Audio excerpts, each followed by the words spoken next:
بلکہ اس دلیل کا پوسٹ مارٹم کرنے کے لیے اور ان کی علمی حیثیت لوگوں کو دکھانے کے لیے کہ یہ دیکھو قاضی مبارک صاحب ہیں، اتنا بڑا مرتبہ رکھتے ہیں، اور دلیل دیکھو کتنی بوکس دے رہے ہیں کہ جس میں بے شمار کمیاں موجود ہیں۔ تو اس غرض سے یہ تیسری دلیل لائے ہیں۔ یہ تیسری دلیل ملا حسن کی نہیں ہے، نہ ہی جو ہے وہ انہوں نے لا یحدو کو ثابت کرنے کے لیے یہ دلیل دی ہے، بلکہ یہ ان کی تنقید ہے۔ اس سے پتہ چلتا ہے کہ ملا حسن فن تنقید میں ایک عظیم مہارت رکھتے تھے اور بہت بڑے نقاد تھے اپنے زمانے کے۔ ان کی تنقید کو دیکھو، پہلے دلیل دیکھو۔ دلیل بظاہر بہت اچھی لگتی ہے، اس لیے کہ وہ کہتے ہیں کہ اگر اللہ رب العزت کے اجزائے حقیقیہ مانے جائیں، ہے نا، تو لا محالہ ہے نا اس کے اجزائے خارجیہ ماننا پڑیں گے، اور وہ اجزاء ان کی تین ہی حیثیت ہو سکتی ہے کہ وہ اجزاء یا تو جو ہے وہ ممکن ہوں گے، کیا ہوں گے بیٹا؟ یا تو ممکن ہوں گے، اور یہ امکان خاص والا ممکن ہوگا، ہے نا، ممکن خاص، یا جو ہے وہ ممتنع ہوں گے، یا جو ہے وہ واجب ہوں گے۔ تین ہی تو صورتیں ہیں، یا تو واجب ہوتی ہے، یا تو واجب ہے، یا جو ہے وہ ماہیت تین ہی طریقے کی، یا تو جو ہے وہ واجب یا ممکن یا ممتنع۔ تو کہتے ہیں کہ اگر یہ اجزاء مانے جائیں، اجزائے حقیقیہ باری تعالیٰ کے مانے جائیں، تو یہ اجزائے حقیقیہ یا تو جو ہے وہ ممکن ہوں گے، یا ممتنع ہوں گے، یا جو ہے وہ واجب ہوں گے۔ ان تین کے علاوہ چوتھا احتمال نہیں نکل سکتا۔ تو کہتے ہیں کہ اگر آپ نے ممکن مانا تو چونکہ اجزاء جب ممکن ہوں گے تو ان سے جو کل تیار ہوگا وہ کیا ہوگا؟ وہ بھی تو ممکن ہوگا، بولو بیٹا، ہے نا۔ اور ممکن کسے کہتے ہیں؟ ممکن وہ ہوتا ہے کہ جو کبھی جس پر عدم طاری رہا ہو اور جس پر عدم طاری ہو سکتا ہو، جو عدم کو قبول کرے، چاہے عدم لائق کو اس نے قبول کیا ہو، چاہے عدم سابق، یعنی جس کا رفع ممکن ہو، رفع ختم ہونا، ہے نا، جس کا ختم ہونا، جس کا خاتمہ ممکن ہو، جس کا خاتمہ ہو سکتا ہو، اسے ممکن کہتے ہیں۔ تو جب اجزائے ممکنہ سے کل تیار ہو رہا ہے، تو جب اجزائے ممکنہ کے وجود سے کل کا وجود ہو رہا ہے، تو اجزائے ممکنہ کے خاتمے سے کل کا بھی تو خاتمہ ہوگا، ہے نا۔ تو ایسی صورت میں اگر باری تعالیٰ کے اجزائے ممکنہ مان لیے گئے تو اجزاء کا رفع یہ کل کے رفع کو مستلزم ہوگا، اجزاء کا خاتمہ کل کے خاتمے کو مستلزم ہوگا، اجزاء کا معدوم ہونا یہ کل کے معدوم ہونے کو مستلزم ہوگا۔ کیوں یہ استلزام ہو رہا ہے، کیوں ایسا لازم آ رہا ہے؟ تو کہتے ہیں کہ اس کی وجہ یہ ہے کہ ممکن کہتے ہی اسے ہیں جو عدم کو قبول کرنے والا ہو، جس کا رفع ہو سکتا ہو، اسی کو ممکن کہتے ہیں۔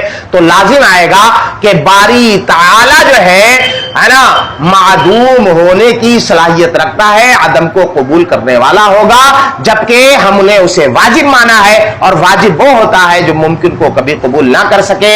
لہذا واجب کا ممکن ہونا یا واجب کا معدوم ہونا یہ چونکہ محال ہے، اور یہ محال اس لیے لازم آ رہا ہے کہ آپ نے اس کے اجزاء حقیقیہ کو مانتے ہوئے ان اجزاء کو ممکن مانا ہے۔ تو جو محال کو مستلزم ہو وہ خود محال ہوتا ہے، لہذا اس کے اجزاء کا ممکن ہونا یہ محال اور باطل ہے۔ تو تین میں سے ایک گرا تو کہہ رہ گئے، تین وکٹ میں سے ایک وکٹ گر جائے گا تو کہہ رہ جائیں گے، ایک ہی تو دو رہ جائیں گے۔ چلیے ٹھیک ہے، ممکن نہیں مانتے ہم، فریق مخالف نے کہا چلو ٹھیک ہے، ممکن ہونے میں تمہیں یہ دقت آ رہی ہے کہ واجب جو ہے وہ ختم ہونے کا معاملہ آ رہا ہے، چلو ہم نہیں مانتے ہیں اسے، دوسرا مان لو، ممتنع مان لو۔ وہ کہتے ہیں عجیب بیوقوف ہو، ممتنع جو چیز ہوگی اس سے کوئی چیز وجود پائے گی۔ جب اجزاء ممتنع ہوں گے تو اجزائے ممتنع سے جو چیز تیار ہوگی وہ بھی تو ممتنع ہوگی، اور ممتنع کیسے کسے ہیں کہ جس کا وجود جو ہے وہ محال ہو، ہے نا۔ تو لازم آئے گا کہ باری تعالیٰ سرے سے رہے گی، ممتنع ہو گیا، اور یہ اس کا باطل ہونا بالکل ظاہر و باہر ہے، کہتے ہے نا۔ تو پتہ چلا کہ اس کے اجزاء کو ممتنع ماننا یہ بھی جو ہے وہ محال اور باطل ہے۔ دو گر گئے، کہہ رہ گئے، ایک کڑ رہ گیا۔ تو کہتے ہیں کہ چلو کوئی بات نہیں ہے، ممکن ماننے میں تمہیں تکلیف، ممتنع ماننے میں تکلیف، تو ایک تو مان لو، کم سے کم واجب ہی مان لو، واجب میں کیا دقت ہے آپ کو؟ تو کہتے ہیں کہ جو ہے وہ واجب بھی نہیں مانا جا سکتا. یہ قاضی صاحب کہہ رہے ہیں، ملا حسن نہیں کہہ رہے، قاضی صاحب کہہ رہے ہیں. قاضی صاحب کہہ رہے ہیں کہ واجب بھی نہیں مانا جا سکتا، اور واجب کو نہ ماننے کی دو وجہ ہیں. ممکن کو نہ ماننے کی ایک وجہ، ممتنع کو نہ ماننے کی ایک وجہ تھی، لیکن واجب کو نہ ماننے کی دو وجہ ہیں کہ واجب کو اگر ان اجزاء کو واجب مان لیا جائے تو دو بڑی خرابی لازم آئیں گی. ان دو بڑی خرابیوں کی وجہ سے ہم نہیں مان سکتے کہ یہ اجزاء واجب ہیں. وہ دو بڑی خرابی کیا ہے؟ کہتے کہ اجزاء کم سے کم دو تو مانو گے. بولو بیٹا کیا مانو گے؟ جن سے کل تیار ہوگا کم سے کم ان کی تعداد کتنی ہونا چاہیے؟ دو ہونا چاہیے. ان اجزاء کو اگر آپ نے واجب مان لیا تو دو جزو وہ ہو گئے اور ایک ذات کل ہو گئی، تو تین واجب ہو گئے. تعدد وجبہ لازم آئے گا. کیا لازم آئے گا؟ اور تعدد وجبہ یعنی واجب کا متعدد ہونا الہکم الہ واحد کے اعتبار سے، قل هو اللہ احد کے اعتبار سے محال اور باطل ہے. اور جو محال اور باطل کو مستلزم ہو وہ خود محال اور باطل ہوتا ہے. اور یہ محال اس لیے لازم آیا کہ آپ نے ان اجزاء کو واجب مان لیا، اس لیے ان اجزاء کو واجب نہیں مان سکتے. تو پہلی خرابی یہ تھی، اس وجہ سے واجب نہیں مانیں گے. کہتے کہ دوسری خرابی کیا ہے؟ کہتے ہیں دوسری خرابی یہ ہے بیٹا، وہ ایک تھوڑی سی باریک خرابی ہے، تھوڑا غور سے سننا پڑے گا اسے. اجزاء سے کوئی چیز جب تیار ہوتی ہے، مرکب تیار ہوتا ہے بیٹا، تو مرکب کی ترکیب کے لیے بھائی ترکیب کا عمل کرنا پڑتا ہے، تب مرکب بنے گا نا، ہے نا؟ بولو بیٹا چند مفردات کو جمع کریں گے اور ان کی ترتیب کریں گے، انا سٹن تو نہیں رکھیں گے، بے ترتیب رکھیں گے، تب جا کر کے کل تیار ہوتا ہے. کیا ہوتا ہے بیٹا؟ کل تیار ہوگا. تو اس ترکیب کے لیے ترکیب کی دو قسمیں ہیں، ترکیب حقیقی اور ترکیب فرضی، ترکیب اختراعی. یعنی خواہ مخواہ جو ہے وہ ترکیب مان لی، ایسے ہی انا سٹن آپ نے مان لیا. جیسے کہ جو ہے وہ یہ لوگ ہے نا دھاری ہے نا، یہ مانتے ہیں کہ ایک ان کی تصویر تم نے دیکھی ہوگی، ایک جو ہے وہ بیٹھی ہوئی ہے نا، ہاں ایک ہاتھ ادھر نکلا ہوا ہے، ایک ہاتھ ادھر نکلا ہوا ہے، ایک ادھر نکلا ہوا ہے، ادھر آگے بھی پیچھے بھی ہے نا، دائنے میں بائیں بھی، ہر جگہ اوپر سے نیچے تک ہاتھ ہی آتے. دیکھا ہے نا؟ یہ ترکیب کون سی ہے؟ فرضی. کیا ہے بیٹا؟ بالکل اختراعی چیز ہے. ادھر جو ہے وہ لٹکی ہوئی ہے خرطوم، اور نیچے جو ہے وہ انسان کا معاملہ ہے. یہ کیا ہے بیٹا؟ فرضی. یہ کیا ہے بیٹا؟ یہ سب فرضی چیزیں ہیں. 10 سر، یہ سب ترکیب کیا ہے؟ فرضی ترکیب ہے نا. حقیقی ترکیب کے لیے ایک ضابطہ ہے بیٹا کہ جب چند اجزاء سے کوئی حقیقی مرکب تیار ہوگا جو حقیقت واقعیہ رکھتا ہو، بالکل واقعی ہو، فرضی اور اختراعی نہ ہو، اس کے لیے ضروری یہ ہے کہ جن اجزاء سے وہ ترکیب میں مرکب بن رہا ہے، جن اجزاء سے مل کر بن رہا ہے، ان اجزاء میں ایک دوسرے کے درمیان علاقہ افتقار ہو. علاقہ افتقار بنے ضرورت کا جو ہے وہ علاقہ ہو، یعنی ایک دوسرے سے ہم آہنگی ہو. کیا ہونا چاہیے بیٹا؟ یعنی ایک دوسرے کی ضرورت ہو، ایک جز دوسرے کے لیے ضروری اور وہ جز اس کے لیے ضروری، یہ اس کے لیے ضروری وہ اس کے لیے ضروری. ایسا جو ہے وہ علاقہ افتقار چاہیے، علاقہ احتیاط چاہیے. کیا ہونا چاہیے؟ افتقار احتیاط کو کہتے ہیں، ایک دوسرے کا محتاج. جیسے کہ دیوار بنانے کے لیے ہے نا ضروری ہے کہ جو ہے وہ اس اینٹ کو احتیاج ہوتی ہے کس کی؟ غارے کی ہے نا، سیمنٹ کی. کس کی ضرورت ہوتی ہے؟ ریتے کی. ان چیزوں کی ضرورت ہوتی ہے اس کو کھڑا ہونے کے لیے، اسے ترتیب سے رکھا جائے. ایک دوسرے کی ضرورت، اور ایک اینٹ دوسری اینٹ کی جو ہے وہ محتاج ہوتی ہے، تب جا کر کے وہ اپنا وجود دیوار میں بدلتی ہے. تو کل کو وہ ان اجزاء کو کل کی تعمیر کے لیے، کل کو وجود میں لانے کے لیے ضروری ہے کہ وہ ایک دوسرے سے ہم آہنگ ہو، ایک دوسرے سے کے ساتھ ان کا چولی دامن کا ساتھ ہو، اور ایک دوسرے سے وہ جو ہے وہ ہے نا محبت رکھتے ہو، ایک دوسرے سے دور نہ بھاگتے ہو، ہے نا.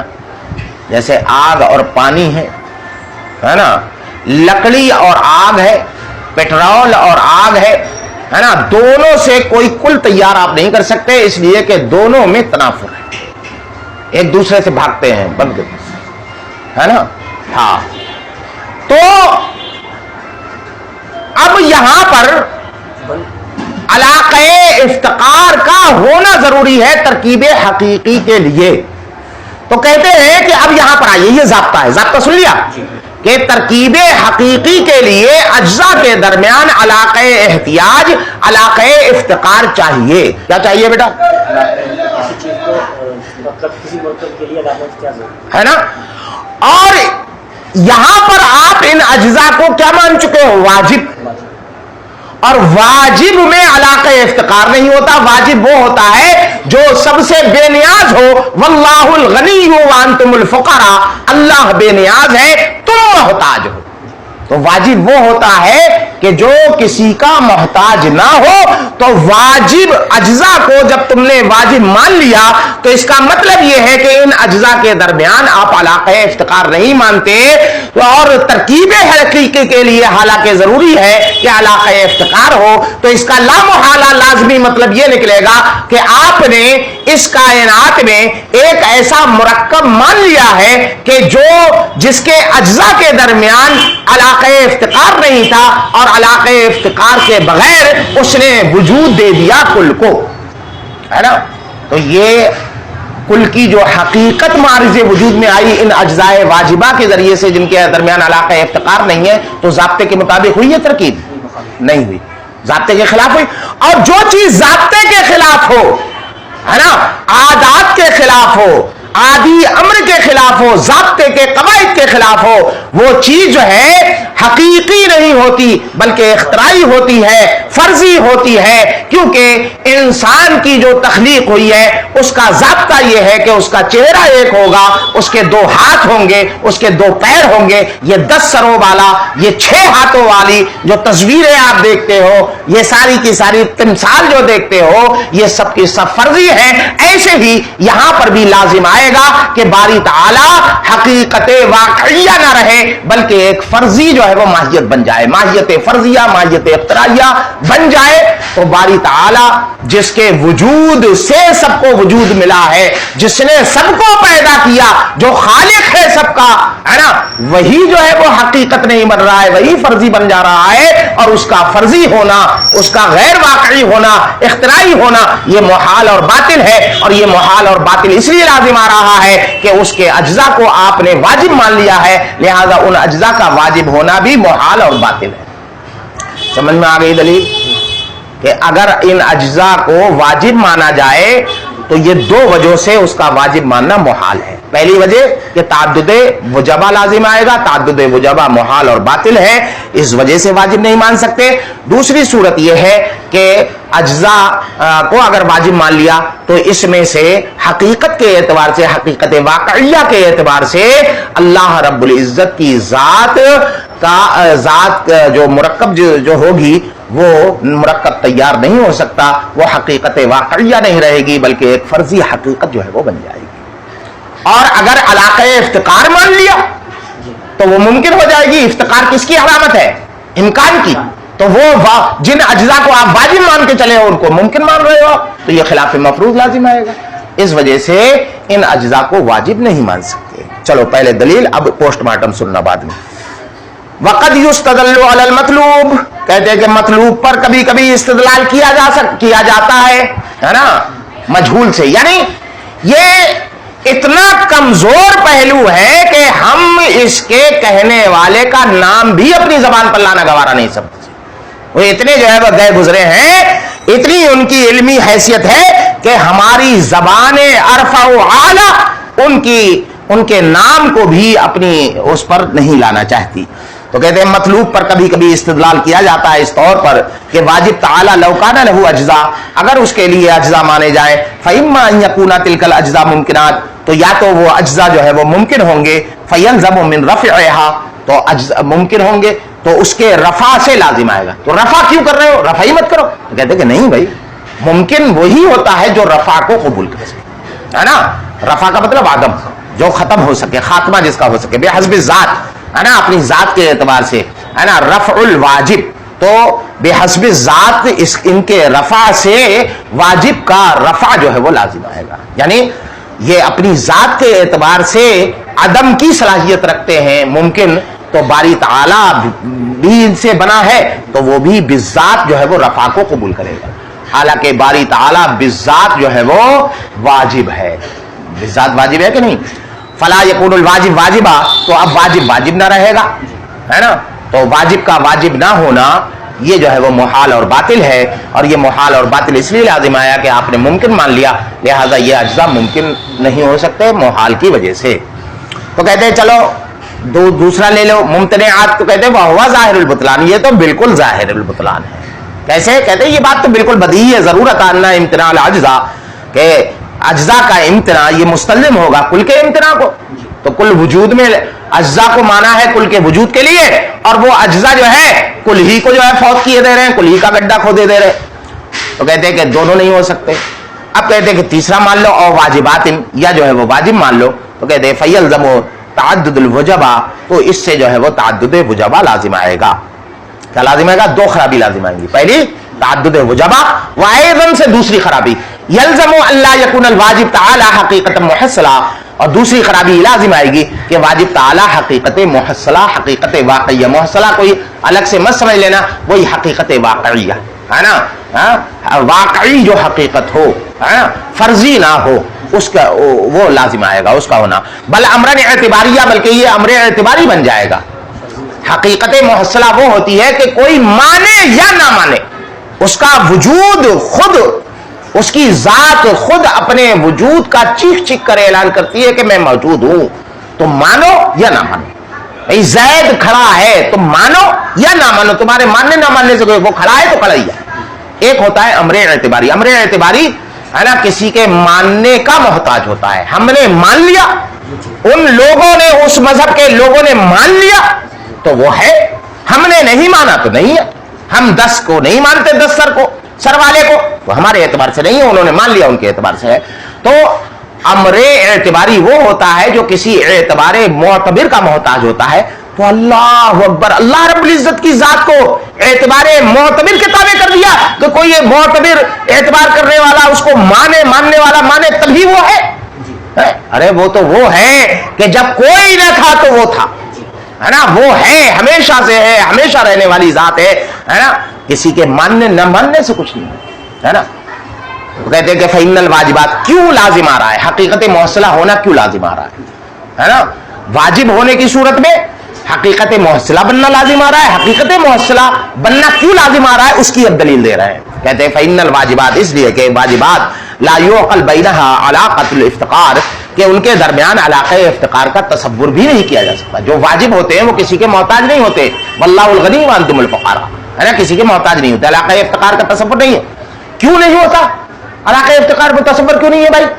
تو اس کی دلیل دے رہے ہیں بھائی اللہ سارت ممکن ہے، اس لیے کہ علاقہ افتقار فرض کر لیا گیا، مان لیا گیا ان کے درمیان، تو وہ تو ممکن بن جائیں گے، واجب کہاں رہیں گے. اس لیے کہ ممکن کے اندر علاقہ افتقار ہوتا ہے، ممکن محتاج ہوتا ہے اپنے وجود میں دوسرے کا، لیکن واجب کسی کا محتاج نہیں ہوتا.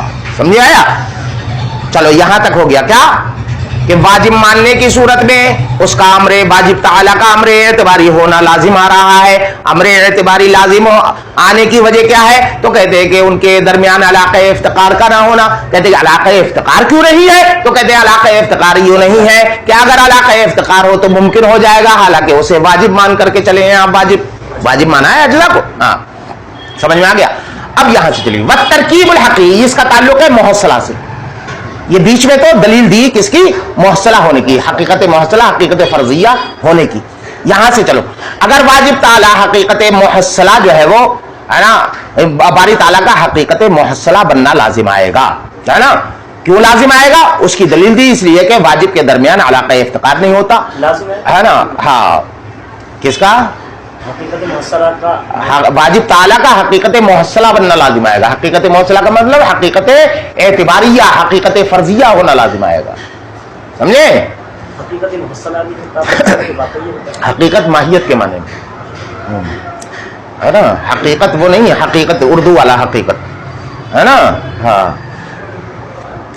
حقیقت عربی میں جو اردو میں جو حقیقت سمجھ رہا ہے اس کے لیے حقیقیہ آتا ہے عربی میں بیٹا. اچھا یہاں حقیقت سے مراد ہے نا اس کی ماہیت. ٹھیک ہے، اس کی حقیقت یہ ہے، کہتے ہیں نہیں اصل، اس کی اصل کا اعتباری ہونا لازم آئے گا ہے نا. ہاں تو کہتے ہیں کہ ان کے درمیان علاقہ افتقار کا تصور نہیں ہو سکتا، بلکہ ورنہ یہ ممکن ہو جائیں گے. اور ترکیب حقیقی بغیر افتقار کے یہ ممکن نہیں ہے. کہتے ہیں کہ چلو ٹھیک ہے بغیر افتقار کے مان لو. آپ یہی تو کہہ رہے ہو کہ اگر اجزاء کو واجب مانا جائے تو اللہ رب العزت کا ہے نا حقیقت اعتباریہ ہونا لازم آئے گا، بننا لازم آئے گا. تو اس وجہ سے ہی مان رہے ہو نا کہ علاقہ افتقار، اس کی وجہ پھر یہ بتائی، اس لیے کہ ان کے درمیان علاقہ افتقار نہیں ہوتا. تو کہنے والے نے کہا کہ چلو ٹھیک ہے اس کی وجہ سے ایسا ہونا لازم آ رہا ہے، بغیر افتقار کے ترکیب مان لو. بغیر افتقار کے افتقار ماننا کیا ضروری ہے کہ ان اجزاء کے درمیان افتقار مانے تبھی ترکیب ہو. ترکیب بنا افتقار کے مان لو، بنا احتیاط کے مان لو.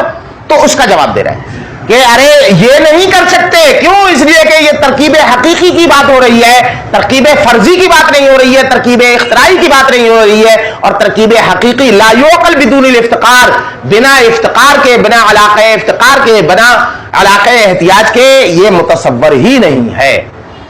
سمجھے؟ تو یہ دو خرابی لازم آ رہی تھی. اب پھر سے چلو، اگر اللہ رب العزت کے لیے اجزاء کو واجب مانا تو ایسی صورت میں ایک خرابی لازم آئے گی کہ تعدد وجبہ لازم آئے گا، اور دوسری خرابی یہ لازم آئے گی کہ جو ہے وہ چونکہ علاقہ افتقار نہیں ہوتا اجزاء واجبہ کے درمیان، تو بنا علاقہ افتقار کے جو ترکیب ہوتی ہے وہ ترکیب اختراعی ہوتی ہے، ترکیب حقیقی نہیں ہوتی. کیوں نہیں ہوتی؟ اس لیے کہ ترکیب حقیقی بنا افتقار، بنا احتیاج کے ہے نا ہوتی ہی نہیں ہے، متصور ہی نہیں ہوتی. تو جب یہ ترکیب بنا علاقہ افتقار کے ہوگی تو ایسی صورت میں یہ حقیقت جو بنے گی یہ حقیقت محصلہ ہو جائے گی، اختراعی حقیقت ہو جائے گی، فرضی حقیقت ہو جائے گی، حقیقت واقعیہ نہیں رہ جائے گی.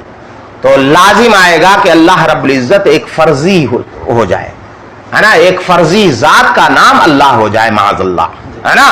تو اور اللہ رب العزت کا فرضی اختراعی ہونا اور تعدد وجبہ کا ہونا یہ جو محال اور باطل ہے، یہ دونوں چیزیں محال اور باطل ہیں. اور یہ دونوں چیزیں جو محال اور باطل ہیں وہ اس لیے لازم آئی ہیں کہ آپ نے اللہ رب العزت کے اجزاء کا واجب ہونا مانا ہے، لہذا واجب بھی نہیں ہو سکتا. تو تین ہی احتمال تھے اجزاء ماننے کی صورت میں، یا تو وہ ممکن ہوتے، یا ممتنع ہوتے، یا واجب ہوتے. جب تین احتمال کسی شے میں نکلے اور تینوں باطل ہو جائیں تو خود وہ عین شے باطل ہو جاتی ہے. تو اجزاء کا ہونا باطل، جب اجزاء کا ہونا باطل تو لا یحدو میں ہم یہی تو کہنا چاہ رہے ہیں، مطلوب ہمارا ثابت کہ اللہ رب العزت کے اجزاء نہیں ہو سکتے اجزاء. یہ قاضی صاحب نے کتنی اچھی دلیل ہے ان کی ہے نا، سمجھ میں آ رہی ہے کتنی بہترین دلیل ہے. لیکن بلا وجہ کی بات اب ملا حسن سے سنیے گا، اس کے جو ہے وہ اس کے اندر کیڑے نکالیں گے ابھی یہ. تو کیڑے نکالنے والا عمل کل جو ہے وہ سنیے گا. بس